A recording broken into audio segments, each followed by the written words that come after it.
Hi friends, ఈ video నచ్చినట్లయితే like చేయండి, సబ్స్క్రైబ్ చేయండి. విక్కీ వాళ్ళ అమ్మని విక్కీకి చూపించినందుకు పద్మావతిని ఏదైనా కోరిక కోరుకొని అంటూ ఉంటాడు. ఇంతలో అక్కడున్న పద్మావతి మాత్రం సరే అయితే ఈరోజు రాత్రికి నన్ను బయటకు తీసుకొని వెళ్ళండి అని చెప్పేసి పద్మావతి అడుగుతూ ఉంటుంది. తన మాటలు వినగానే అక్కడున్న విక్కీ మాత్రం సరే అని చెప్పి తనని బయటకు తీసుకొని వెళ్తూ ఉంటాడు. అలా తనని వెనక్కి ఐస్ క్రీమ్ తినాలనిపించి నాకు ఐస్ క్రీమ్ కొనండి అని చెప్పేసి అడుగుతూ ఉంటుంది. ఇంతలో అక్కడున్న విక్కీ మాత్రం సరే చిన్నపిల్లలాగా ఐస్ క్రీమ్ అడుగుతున్నావేంటి, సరే నువ్వు అడిగావు కదా నీకు ఇప్పిస్తాను అని చెప్పేసి ఐస్ క్రీమ్ ఇప్పిస్తూ ఉంటాడు.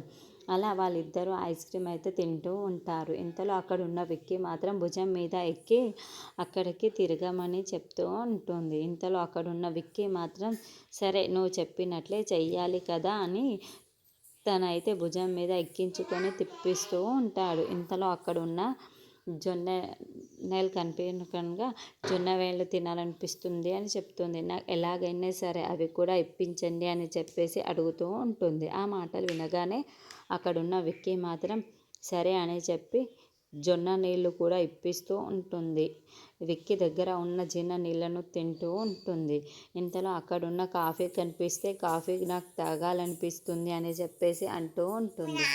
ఆ మాటలు వినగానే సరే అని చెప్పేసి అక్కడున్న కాఫీని కూడా తాగిపిస్తూ ఉంటాడు. దగ్గర ఉన్న కాఫీని కూడా పద్మావతి లాక్కొని తాగుతూ ఉంటుంది. ఏంటో ఈ తింగరి పిల్ల అన్నీ నా దగ్గర నుండి తీసుకొని లాక్కుంటుంది. అయినా నువ్వు పద్మావతి ఎలా ఉంటేనే నాకు చాలా ఇష్టం పద్మావతి అని చెప్పేసి అంటూ ఉంటాడు. ఆ మాటలు వినగానే అక్కడున్న పద్మావతి మాత్రం చాలా సంతోషిస్తూ ఉంటుంది.